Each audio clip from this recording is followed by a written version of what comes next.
சத்தியம், நேர்மை, கடமை உணர்வு ஆகியவற்றின் அடையாளமாக திகழும் சதய நட்சத்திரம் மனிதனை உள் சுத்தத்திற்கும் சமுதாய பொறுப்பிற்கும் வழிநடத்தும் சக்தி கொண்டது.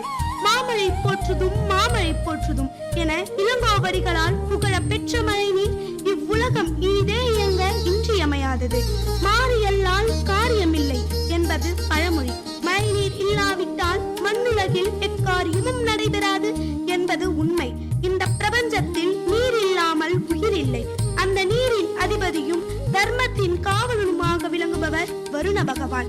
ராமாயணத்தில் சீதையை மீட்பதற்காக ஸ்ரீராமர் தலைமையில் வானர சேனை கடலை கடப்பதற்காக ஸ்ரீராமபிரான் வருண பகவானை நோக்கி தவம் இருக்கிறார். அப்போது வருண பகவானின் நீதியும் கருணையும் எவ்வாறு வெளிப்படுகிறது என்பதையே காண இருக்கிறோம். ஓ கடலரசே, நான் யுத்தத்திற்காக அல்ல, தர்மத்தை நிலைநாட்டுவதற்காகவே செல்கிறேன். என் படை கடக்க வழித்தாராய். ஓ கடலரசே, நான் யுத்தத்திற்காக அல்ல, தர்மத்தை நிலைநாட்டவே செல்கிறேன். என் படை கடக்க வழித்தாராய்.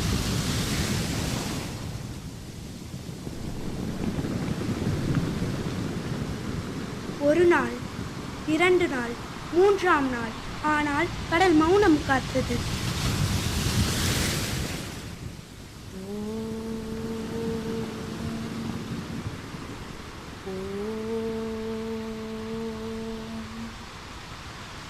அண்ணா சொல் லக்ஷ்மணா. பொறுமைக்கும் ஒரு எல்லை உண்டு. வணக்கம் பயன் தரவில்லை. இப்போது வலிமை பேச வேண்டும். பொறுமையாக இரு லக்ஷ்மணா.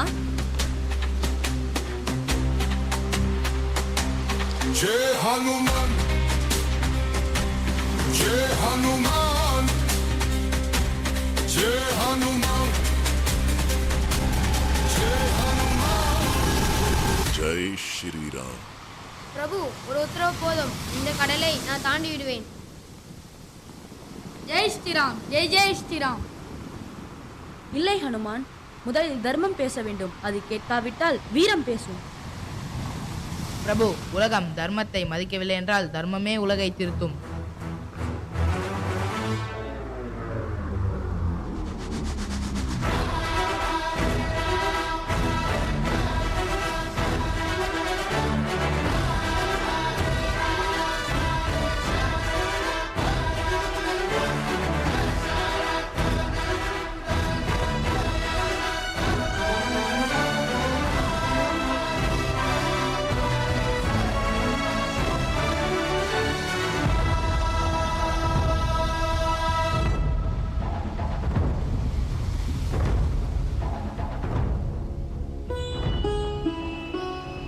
மன்னிக்கவும் பிரபு, உண்மை சோதிக்கவில்லை. உலக தர்மத்தை காக்க தாமதம் செய்தேன்.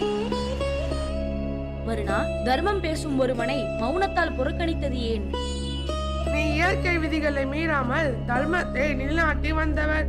நான் யாராலும் தாண்ட முடியாத, கடக்க முடியாத நீல ஆழத்தில் உள்ளேன். இயற்கையின் விதிப்படி கடல் ஜீவராசிகளை காக்க வேண்டிய கட்டாயத்தில் உள்ளேன் பிரபு. தர்மமே என் ஆயுதம், வீரமே அதன் காவலன். இப்போது நாங்கள் என்ன செய்ய வேண்டும்? என் மீது காட்டில் உள்ள மரங்கள் மலைகளை கொண்டு பாலம் கட்டுங்கள். நலன், நீலரிடம் இப்பணியை ஒப்படைங்கள். அப்படியே ஆகட்டும் பிரபு.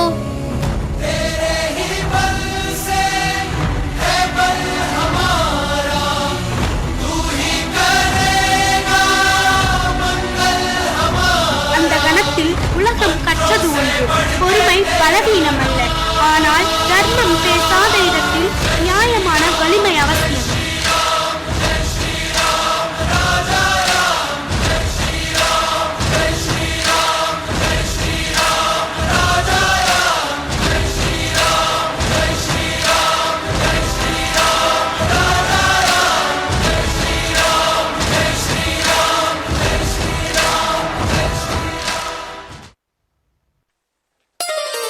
பூரட்டாதி நட்சத்திரம் ஞானம், தியாகம், ஆன்மீகத்தின் ஆழம், உண்மைக்காக எதையும் எதிர்கொள்ளும் துணிவு இருக்கும் நட்சத்திரமாக கருதப்படுகிறது. இந்த நட்சத்திற்குரிய பண்புகள் அபிராமி பட்டரின் வாழ்க்கையில் முழுமையாக வெளிப்பட்டதை காணலாம். திருக்கடையூரில் சுப்பிரமணிய ஐயர் அபிராமி அம்மையின் தீராத பக்தியையும் தன்னிகர் இல்லாத ஞானமும் கொண்டிருந்தார். அன்றாடம் அம்மனை தியானித்தபடி உணர்வில் மூழ்கி உலகியல் பார்வையை மறந்தார். யார் அந்த அபிராமி பட்டர்? வாருங்கள் பார்க்கலாம். காட்சி 1. பங்கு பெறுவோர்: அரசர், சரபோஜி மன்னர், அபிராமி பட்டர், கோவில் பூசாரி, அமைச்சர், பக்தர்கள். அம்மா அபிராமி, ஆதிபராசக்தியே. சுப்பிரமணியம், சுப்பிரமணியம், இன்று ஒரு நாள் மட்டும் நீ வீட்டிற்கு போய்விடு சுப்பிரமணியம். நான் என் அன்னையை இங்கு இருக்கும்போது நான் எங்க செல்வது? சுப்பிரமணியம், இன்று அமாவாசை திதியை முன்னிட்டு அரசர் சரபோஜ மன்னர் சிறப்பு பூஜை ஏற்பாடு செய்துள்ளார். நான் அன்னையை விட்டு என்னால் செல்ல முடியாது. ஆதிபராசக்தியே. சுப்பிரமணியம், சுப்பிரமணியம்.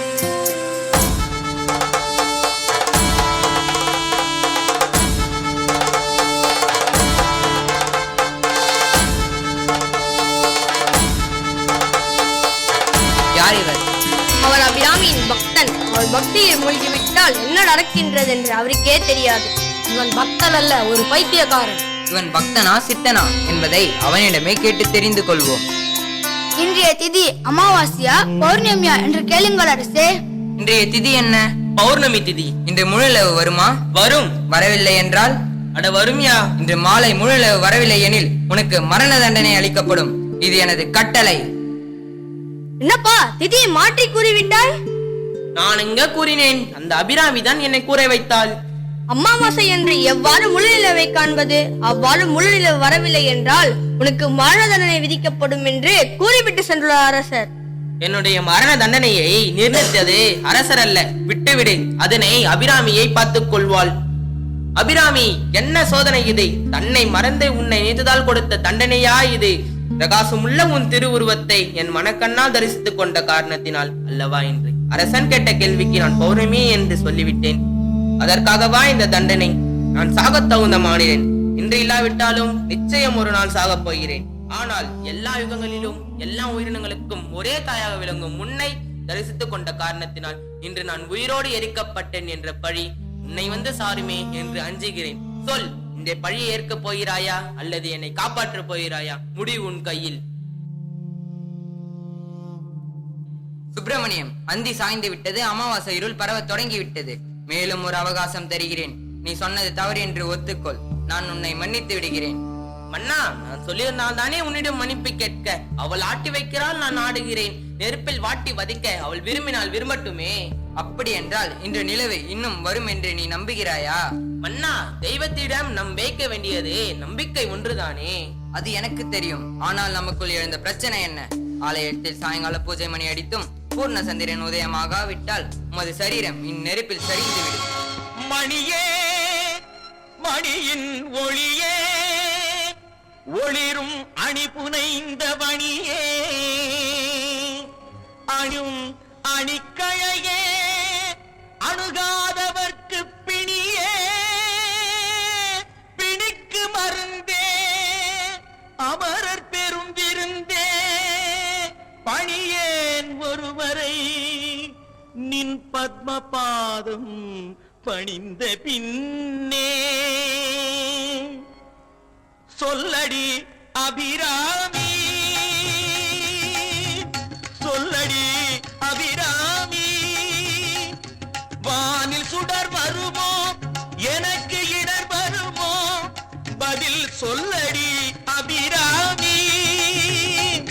வானில் சுடர் வருமோ எனக்கு இடர் வருமோ?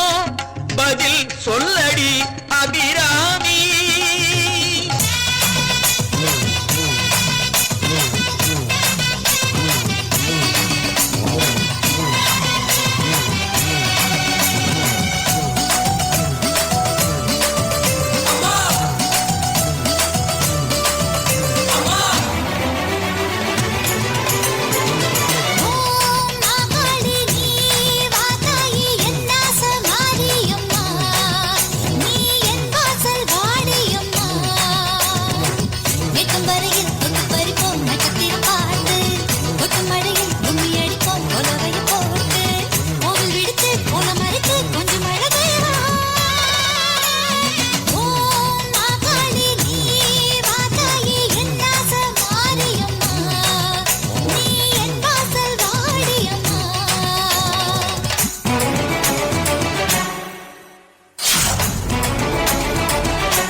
இறக்கையில் வண்டு கலின் கலின் என்று ஜெயம் ஜெயம் என்றாட, இடை சங்கதம் என்று சிலம்பு புலம்பொடு தண்டை கலந்தாட, இரு கொங்கை கொடும் பகை வென்றனம் என்று குழைந்து குழைந்தாட, மலர் பங்கயமே உனை பாடிய பிள்ளை முன்னிலவு எழுந்தாட, விரைந்து வாராயோ எழுந்து வாராயோ கனிந்து வாராயோ.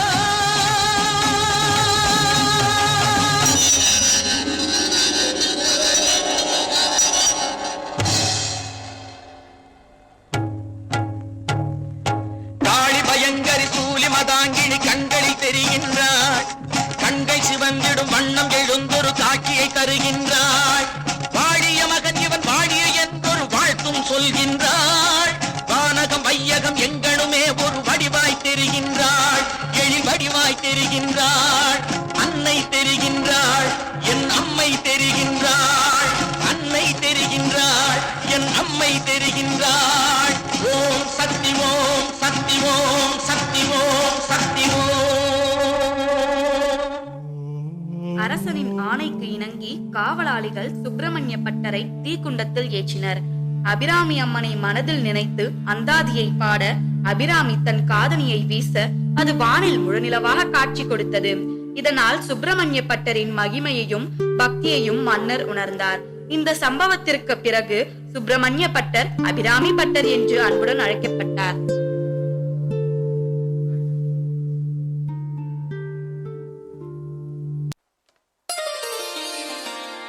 ஆதியும் மந்தமும் இல்லாத காலம் ஒன்று, பூமியின் ஆழத்தில் உறங்கும் சக்தி ஒன்று, வேதங்களில் அகிர்புத்தியன் என போற்றப்பட்ட அந்த நாகசக்தி புராணங்களில் ஆதிசேஷனாக உருவெடுத்து இந்த உலகத்தை தாங்கி நிற்கிறது.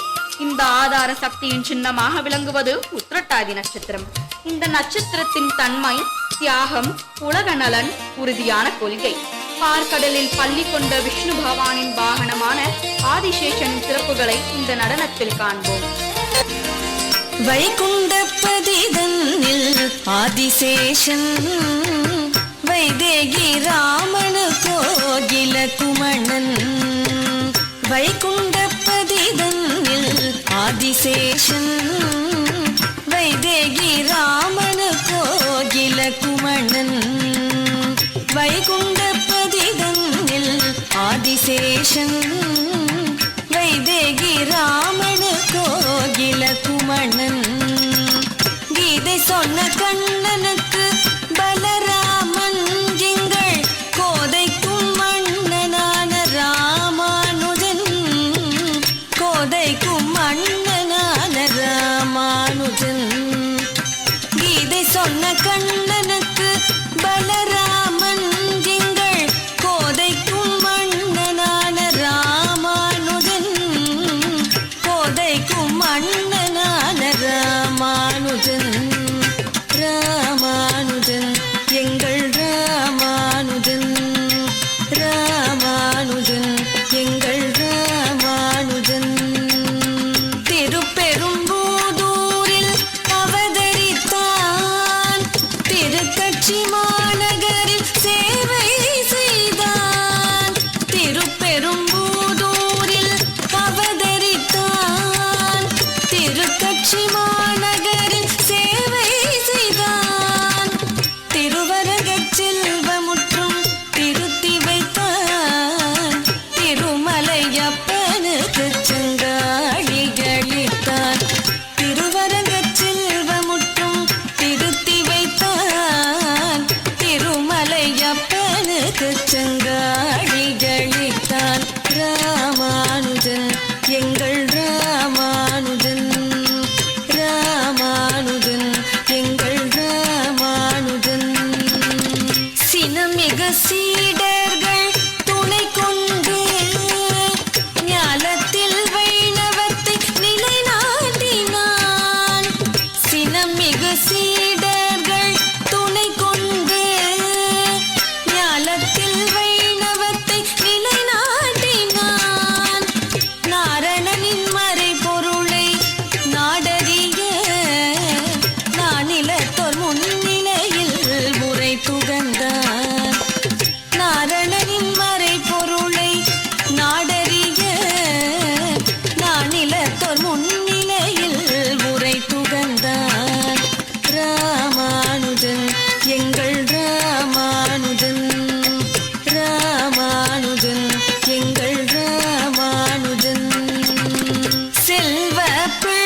ரேவதி நட்சத்திரம் கருணை, பாதுகாப்பு, தெய்வ அருள் மற்றும் இறைவனின் வழிகாட்டு நட்சத்திரமாக போற்றப்படுகிறது. சிவபெருமானை சரணாகதி அடைந்து மரணத்திலிருந்து காக்கப்பட்டார் மார்க்கண்டேயர். பூலோகத்தில் மனிதனாக பிறந்த எல்லோருக்கும் பிறப்பு இறப்பு என்பது நிச்சயிக்கப்பட்ட ஒன்று. ஆனால் தற்போதைய காலகட்டத்தில் மக்கள் அதை பற்றி யோசிக்காமல் அழகுக்கும் அறிவுக்கும் தான் முக்கியத்துவம் கொடுக்கிறார்கள். அப்படி இருக்கிற அந்த அழகு, அறிவு வயது முதிர்ந்தாலும் இருந்தால் அவர்களை என்றும் மார்க்கண்டேயர் என்கிறார்கள். வாருங்கள், யார் அந்த மார்க்கண்டேயர் என்பதை பார்ப்போம். பங்கு பெறுவோர்: மிருகண்ட முனிவர், அவரது மனைவி மருதவதி, மார்க்கண்டேயர், சிவபெருமான், யமன், சித்ரகுப்தர், யமதூதர்கள், பிரம்மா, பூமாதேவி. காட்சி 1. முன்னொரு காலத்தில் மிருகண்டர் என்ற ஒரு ரிஷியும் அவரது மனைவி மருதவதியும் வாழ்ந்து வந்தார்கள். அவர்களுக்கு வெகு நாட்களாகவே குழந்தை இல்லை. அப்பொழுது ஒரு நாள், ஏன் கவலையாக இருக்கிறாய்? சுவாமி, நாம் என்ன தவறு இழைத்தோம்? நமக்கேன் அந்த இறைவன் இப்படி ஒரு தண்டனை அளித்தார்? நாம் என்ன பாவம் செய்திருந்தாலும் நம் பாவத்தின் தண்டனையை குறைப்பதற்கும் நீக்குவதற்கும் அந்த ஈசன் ஒருவருக்கு மட்டுமே அதிகாரம் உண்டு. அதனால் நான் இன்றே கங்கைக்கு சென்று சிவபெருமானை நோக்கி தவம் செய்கிறேன். ஆகட்டும் சுவாமி. ஓம் நமச்சிவாய, ஓம் நமச்சிவாய, ஓம் நமச்சிவாய. மிருகண்ட முனிவரே, ஈஸ்வரா, பரமேஸ்வரா, ஆண்டவா, தங்களை வணங்குகிறேன். உன் பக்தியால் நாம் மகிழ்ந்தோம். உமக்கு என்ன வரம் வேண்டும்? தயங்காமல் கேள். ஐயனே, இந்த பூ உலகில் ஜனனமெடுத்த ஒவ்வொரு மனிதனும் தனக்கு பின்பு ஒரு சந்ததியை விட்டு செல்கிறார்கள். ஐயனே, எங்கள் துன்பம் தீர பிள்ளை வரம் வேண்டும் இறைவா. மிருகண்ட முனிவரே, உன் விதிப்படி உமக்கு மக்கட்பேர் இல்லை. உன் தவ வலிமையை மெச்சி உமக்கு வரம் அளிக்க யாம் அருள் புரிய வந்தோம். அறிவற்றவனாய், சமுதாயத்திற்கு அதர்மவாதியாய் 100 வயது வரை வாழும் மகன் வேண்டுமா?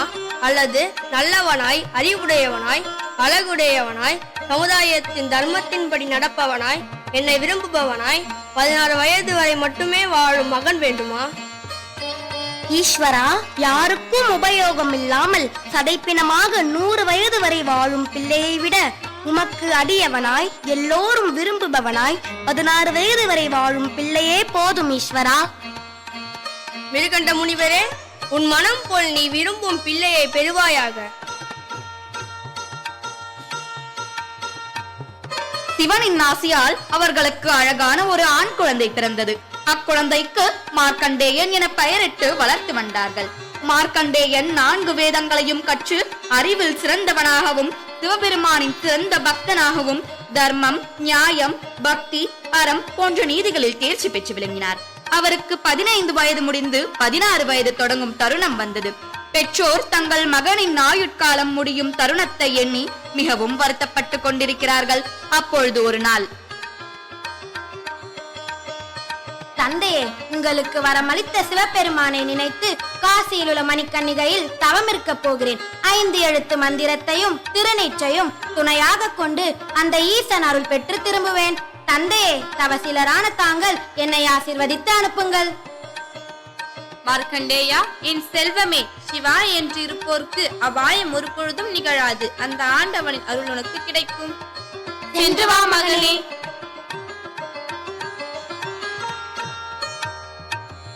யமலோகத்தில் யமதர்மன் தனது ஆட்சியில் உற்றார், உறவினர், வறியவர், செல்வந்தர் என்று எவ்வித பாரபட்சமும் இன்றி காலம் தவறாமல் பணியாற்றும் சூரிய பகவான் போல் ஈசன் தனக்கு இட்ட பணியை செம்மையாக செய்து வருகிறார். அச்சமயத்தில் மார்க்கண்டேயன் என்ற 16 வயது சிறுவனின் ஆயுட்காலம் முடிவடைவதை அறிந்த யமதர்மன் மணிக்கர்ணிகையில் சிவபூஜையில் இருக்கும் மார்க்கண்டேயர் உயிரை கவர்ந்து வரும்படி தமது யம தூதர்களிடம் கட்டளையிடுகிறார். ராஜாதிராஜன், ராஜ மாதாண்டன், ராஜ குல திலகம், தர்மத்தின் தலைவன், யமலோகத்தை ஆளும் எங்கள் யமதர்மன் ராஜான் பரார் பரார் பரார். யமதூதர்களே, வணக்கம் பிரபு. இன்று யார் உயிரை கவர்ந்து வர வேண்டும்? கட்டளையிடுங்கள், காத்திருக்கிறோம். யமதூதர்களே, சற்று பொறுமையாக இருங்கள். இப்படிதான் ஒரு முறை அவசரப்பட்டு பரமசிவன் வேதியின் உயிரை கவர்வதற்கு பதிலாக அவரின் பெயரை கொண்ட வேறுவரின் உயிரை கவர்ந்து வந்தீர்கள். இப்படி ஒரு தவறு மீண்டும் நிகழக்கூடாது. சித்திரகுப்தா, கால தத்துவத்தின்படி இன்று யார் உயிர் நமது யமலோகம் வர இருக்கிறது? இன்று மார்க்கண்டேயன் என்ற 16 வயது சிறுவன் நமது லோகத்திற்கு வர வேண்டியவன். யார் அந்த மார்க்கண்டேயன்? எங்கே இருக்கிறான்? என்ன செய்து கொண்டிருக்கிறான்? மகாபிரபு, மார்க்கண்டேயன் மணிகர்ணிகையில் சிவனை நோக்கி சிவ பூஜை செய்து வருகிறான். நண்பா, இதுவரை வயது முதிர்ந்தவர்களின் உயிரையும் நோய்வாய்ப்பட்டவரின் உயிரையும் நாம் அதிகமாக கவர்ந்து வந்துள்ளோம். ஒரு சிறுவனின் உயிரை கவர்ந்து வர சொல்கிறாரே, எனக்கு மனம் வரவே இல்லை. உனக்கும் மனம் வரவில்லையா? எனக்கும் தன் மனம் வரவில்லை. யமத்தூதர்களே, கொடுத்த வேலையை செய்யுங்கள். சீக்கிரம் சென்று வாருங்கள். ஆகட்டும் பிரபு. சித்திரகுப்தா, மார்க்கண்டேயன் பாவ புண்ணிய கணக்கு சரிபார்த்து விட்டாயா? இதோ பிரபு, எப்படி பார்த்தாலும் மார்க்கண்டேயன் பாவ கணக்கு இல்லை பிரபு. அப்படியா? யமதர்மராஜா, யமத்தூதர்களே, மார்க்கண்டேயன் உயிரை எடுத்து வர சொன்னால் உங்கள் உயிரை கையில் பிடித்து ஓடி வருகிறீர்களே, என்ன நிகழ்ந்தது? ஈசன் மீது கொண்ட பக்தியை அவனுக்கு பாதுகாப்பான கேடயமாக உள்ளது. முட்டாள்களே, ஒரு சிறுவன் உயிரை எடுக்க முடியவில்லையா? உடனே அவனது உயிரை கொண்டு வாருங்கள். என்ன, நம் யமதர்மராஜா இந்த சிறுவனின் உயிரை கவர்ந்து வர சொல்கிறாரே, நாம் என்ன செய்வது? நம் தலைவரின் கட்டளைப்படி இவரது உயிரை நாம் எடுத்து விடுவோம். தியானத்தில் இருக்கும் மார்க்கண்டேயன் ஈசனை நோக்கி கடும் தவம் புரிகிறான். கடமையை இரு கண்களாக கருதும் காலதேவனின் பாச கயிறு வென்றதா, இல்லையா சிறுவனின் பக்தி தான் வென்றதா?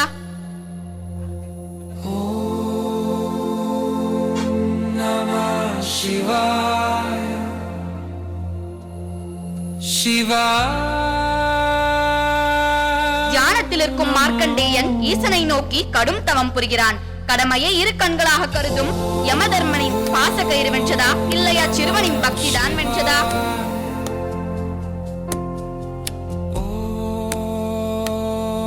என்னால் நெருங்க முடியவில்லை. வா, மீண்டும் முயற்சிப்போம். மார்க்கண்டேயா, ஏன் என்னை இப்படி சோதிக்கிறாய்? பிரபு சோதிப்பதும் சோதனைக்குள்ளாக்குவதும் எல்லாம் அந்த ஈசனின் செயல். நான் உங்களுடன் வரமாட்டேன். உன்னை விட மாட்டேன். உன்னை எப்படி இழுத்துச் செல்கிறேன் பார். இறைவா, விஷத்தை உண்டு தேவர்களை காத்தருளியது போல் என்னையும் இந்த யமனிடமிருந்து காத்துக் கொள்ளுங்கள். ஈசனே காத்தருள்வாய். ஓம் நமச்சிவாய.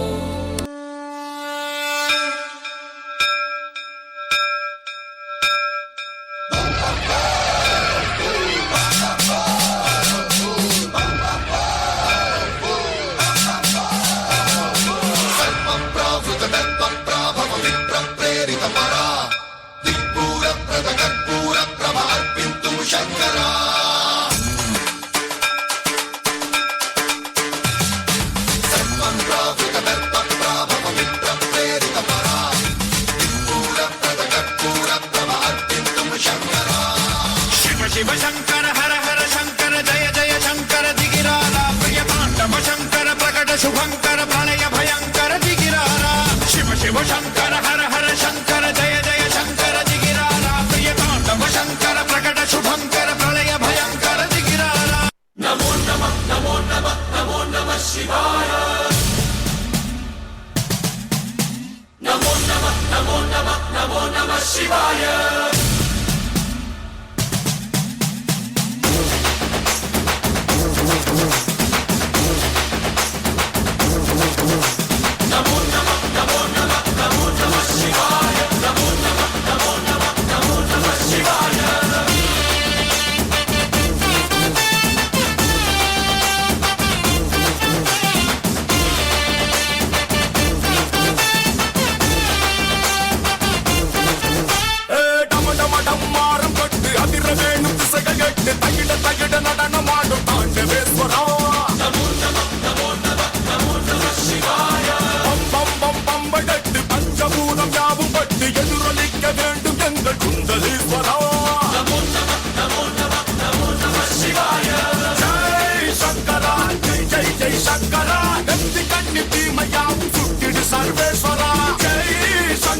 शिव शिव शिव शंकर त्रिशूலம் திருப்பி நல்ல வழிய காட்டி ஈஸ்வரா நமோ நமः நமோ நமः நமோ நமः சிவாய நமோ நமः நமோ நமः நமோ நமः சிவாய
யுகங்கள் தாண்டி ஒலிக்கும் உன்னாமமே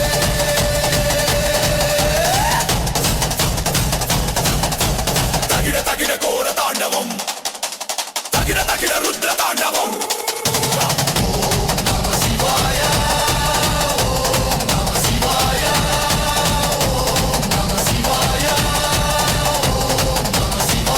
சிவ தாண்டவா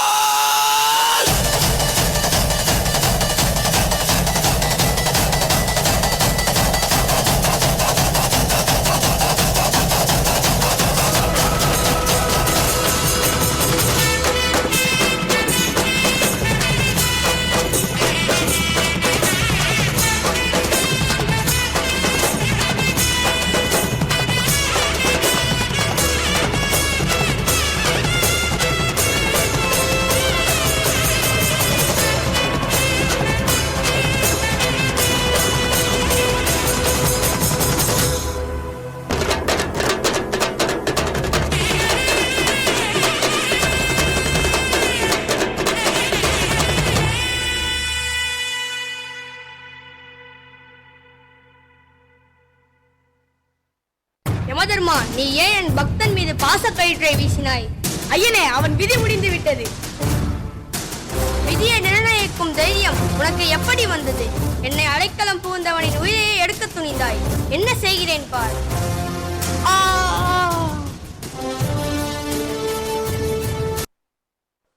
உலக நாயகா, முக்கன் முதல்வனே, நவகிரகங்கள் யாவும் சுய அதிகாரம் பெற்றவர்கள் அல்லவா சுவாமி? அனைத்து தங்களின் ஸ்வரூபம் சாமி. அப்படி இருக்கும் இந்த யமதர்மனும் தங்களுக்கு கட்டுப்பட்டவன் தானே? இறைவா, யமதர்மன் மீது எந்த குற்றமும் இல்லையே. தாங்கள் அவர்கிட்ட பணியை செவ்வனே செய்து வந்தார். உலகில் சமநிலை இருக்க வேண்டும் என்றால் இறப்பென்று ஒன்று கட்டாயம் வேண்டுமல்லவா? அது மட்டுமல்ல ஆண்டவா, பூமியின் பாரத்தை என்னால் தாங்கவும் முடியாது. ஈசனே, யமதர்மராஜாவை உயிர் பெற செய்யுங்கள். உலகில் சமநிலையை காக்க வேண்டும் இறைவா. உண்மைதான் பூமாதேவி. யமனால் மட்டுமே பூமியின் சமநிலையை காக்க முடியும். ஆனால் என்னை அடைந்த இந்த மார்க்கண்டேயனுக்கு இழப்பே கிடையாது. அவன் என்றும் வாழ்வான். யமதர்மா, எழுந்திரு. ஐயனே, உண்மையான பக்தியின் அருமையை நான் நன்றாக புரிந்து கொண்டேன். காலம் தவறாது. கடமையாற்றிய உன்னை நான் பாராட்டுகிறேன். இறைவா, உமது தரிசனமே எமது பெரும் பாக்கியம். மார்க்கண்டையா, இந்த பூமியில் என்றும் அமைதி நிலை பெற செய். உனக்கு என் ஆசிகள் என்றும் உண்டு.